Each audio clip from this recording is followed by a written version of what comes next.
ഈശോയെ, അങ്ങ് എൻ്റെ പ്രാർത്ഥന കേൾക്കുന്നതിനാൽ ഞാൻ അങ്ങേക്ക് ഒരുപാട് നന്ദി പറയുന്നു. എൻ്റെ ഈശോയെ, ഒരുപാട് വേദനിക്കുന്നവർ ആവശ്യങ്ങളുമായിട്ടും ഞങ്ങളുടെ ചുറ്റിലുമുണ്ടല്ലോ കർത്താവേ. ഞാൻ അവർക്ക് വേണ്ടി കൂടെ പ്രാർത്ഥിക്കുന്നു. പിന്നെ കർത്താവെ, പ്രത്യേകിച്ച് സാമ്പത്തികമായിട്ട് ബുദ്ധിമുട്ടുന്നവരുണ്ട് കർത്താവെ. കടബാധ്യതയാലും ജപ്തി നേരിടുന്നവരുണ്ട്. അവരുടെയൊക്കെ ജീവിതത്തിൽ അതിശക്തമായിട്ട് ഈശോ നീ ഇടപെടുമാറാകണമെന്ന് പ്രത്യേകമായിട്ട് ഞാൻ പ്രാർത്ഥിക്കുന്നു. പ്രാർത്ഥന കേട്ടിരിക്കുന്നതിന് സ്തോത്രം ചെയ്യുന്നു. ആമേൻ. വിശുദ്ധ മത്തായി എഴുതിയ സുവിശേഷം അധ്യായം 14. സ്നാപകൻ്റെ ശിരച്ഛേദം. അക്കാലത്ത് സാമന്ത രാജാവായ ഹെരോദേസ് യേശുവിൻ്റെ കീർത്തിയെപ്പറ്റി കേട്ടിട്ട് തൻ്റെ സേവകന്മാരോട് പറഞ്ഞു, ഇവൻ സ്നാപക യോഹന്നാനാണ്. മരിച്ചവരിൽ നിന്ന് അവൻ ഉയർപ്പിക്കപ്പെട്ടിരിക്കുന്നു. അതുകൊണ്ടാണ് ഈ ശക്തി ഇവനിൽ പ്രവർത്തിക്കുന്നത്. ഹെരോദേസ് യോഹന്നാനെ ബന്ധിച്ചു കാരാഗൃഹത്തിൽ അടച്ചിരുന്നു. സ്വന്തം സഹോദരനായ പീലിപ്പോസിൻ്റെ ഭാര്യ ഹെറോദിയ നിമിത്തമാണ് അവൻ ഇത് ചെയ്തത്. എന്തെന്നാൽ യോഹന്നാൻ അവനോട് പറഞ്ഞിരുന്നു, അവളെ നീ സ്വന്തമാക്കുന്നത് നിയമാനുസൃതമല്ല. ഹെറോദേസിന് അവനെ വധിക്കണമെന്നുണ്ടായിരുന്നു. എങ്കിലും അവൻ ജനങ്ങളെ ഭയപ്പെട്ടു. എന്തെന്നാൽ അവർ യോഹന്നാനെ പ്രവാചകനായി പരിഗണിച്ചിരുന്നു. ഹെറോദേസിൻ്റെ ജന്മദിനത്തിൽ ഹെറോദിയായുടെ പുത്രി രാജസദസ്സിൽ നൃത്തം ചെയ്ത് അവനെ സന്തോഷിപ്പിച്ചു. തന്മൂലം അവൾ ചോദിക്കുന്നതെന്തും നൽകാമെന്ന് രാജാവ് അവളോട് ആണയിട്ട് വാഗ്ദാനം ചെയ്തു. അവൾ അമ്മയുടെ നിർദ്ദേശമനുസരിച്ച് പറഞ്ഞു, സ്നാപക യോഹന്നാൻ്റെ ശിരസ് ഒരു തളികയിൽ വെച്ച് എനിക്ക് തരിക. രാജാവ് ദുഃഖിതനായി. എങ്കിലും തൻ്റെ ശബ്ദത്തെയും അതിഥികളെയും പരിഗണിച്ച് അത് അവൾക്ക് നൽകാൻ അവൻ ആജ്ഞാപിച്ചു. അവൻ കാരാഗൃഹത്തിൽ ആളയച്ച് യോഹന്നാൻ്റെ തല വെട്ടിയെടുത്തു. അത് ഒരു തളികയിൽ വെച്ച് പെൺകുട്ടിക്ക് നൽകി. അവൾ അത് അമ്മയുടെ അടുത്തേക്ക് കൊണ്ടുപോയി. അവൻ്റെ ശിഷ്യർ ചെന്ന് മൃതശരീരമെടുത്ത് സംസ്കരിച്ചു.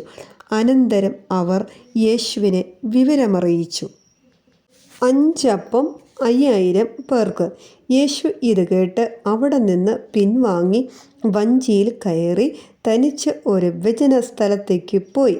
ഇതറിഞ്ഞ് ജനക്കൂട്ടം പട്ടണങ്ങളിൽ നിന്നും കാൽനടയായി അവനെ പിന്തുടർന്നു. അവൻ കരക്കിറങ്ങിയപ്പോൾ വലിയ ഒരു ജനക്കൂട്ടത്തെ കണ്ടു. അവരുടെ മേൽ അവന് അനുകമ്പ തോന്നി. അവരുടെ ഇടയിലെ രോഗികളെ അവൻ സുഖപ്പെടുത്തി. സായാഹ്നമായപ്പോൾ ശിഷ്യന്മാർ അവനെ സമീപിച്ചു പറഞ്ഞു, ഇതൊരു വിജനസ്ഥലമാണ്, നേരവും വൈകിയിരിക്കുന്നു. ഗ്രാമങ്ങളിൽ പോയി തങ്ങൾക്ക് ഭക്ഷണം വാങ്ങാൻ ഈ ജനക്കൂട്ടത്തെ പറഞ്ഞയക്കുക. എന്നാൽ യേശു പറഞ്ഞു, അവർ പോകേണ്ടതില്ല, നിങ്ങൾ തന്നെ അവർക്ക് ഭക്ഷണം കൊടുക്കുവാൻ.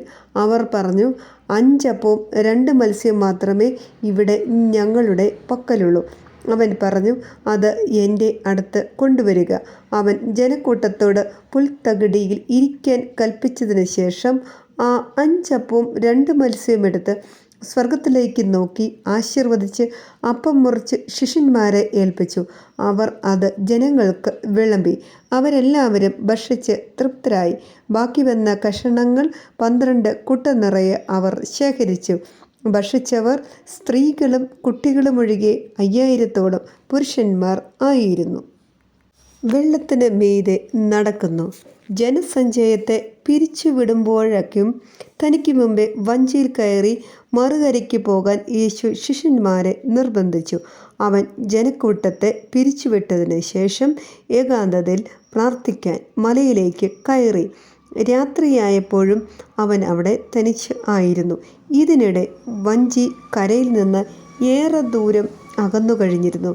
കാറ്റ് പ്രതികൂലമായിരുന്നതിനാൽ തിരമാലകളിൽപ്പെട്ട് അത് വല്ലാതെ ഉലഞ്ഞു. രാത്രിയുടെ 4-ാം യാമത്തിൽ അവൻ കടലിന് മീതെ നടന്ന് അവരുടെ അടുത്തേക്ക് ചെന്നു. അവൻ കടലിന് മീതെ നടക്കുന്നത് കണ്ട് ശിഷ്യന്മാർ പരിഭ്രാന്തരായി. ഇതാ ഭൂതം എന്ന് പറഞ്ഞ് ഭയം നിമിത്തം നിലവിളിച്ചു.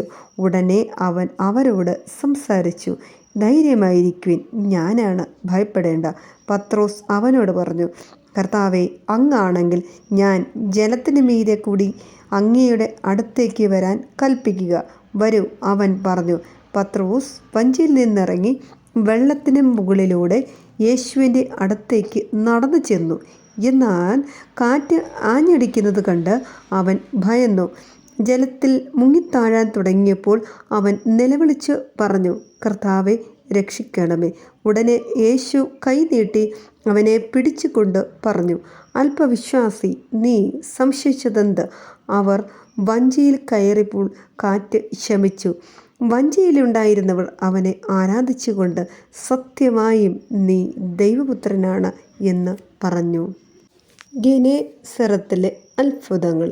അവർ കടൽ കടന്ന് ഗെനേസറത്തിലെത്തി. അവിടെ ജനങ്ങൾ അവനെ തിരിച്ചറിഞ്ഞ് ചുറ്റുമുള്ള നാട്ടിലെല്ലാം ആളയച്ച് സകല രോഗികളെയും അവൻ്റെ അടുത്ത് കൊണ്ടുവന്നു. അവൻ്റെ വസ്ത്രത്തിൻ്റെ വിളുമ്പിൽ ഒന്ന് തൊടാനെങ്കിലും അനുവദിക്കണമെന്ന് അവർ അവനോട് അപേക്ഷിച്ചു. സ്പർശിച്ചവരെല്ലാം സുഖം പ്രാപിക്കുകയും ചെയ്തു. ദിവസവും രാവിലെ 6:30 എൻ്റെ ഓഡിയോ ബൈബിൾ ഈ ചാനലിൽ ലഭ്യമാണ്. നിങ്ങളിത് സബ്സ്ക്രൈബ് ചെയ്യുകയും മറ്റുള്ളവർക്കിത് ഷെയർ ചെയ്യുകയും വേണമേ. ദൈവം നിങ്ങളെ സമൃദ്ധമായി അനുഗ്രഹിക്കട്ടെ.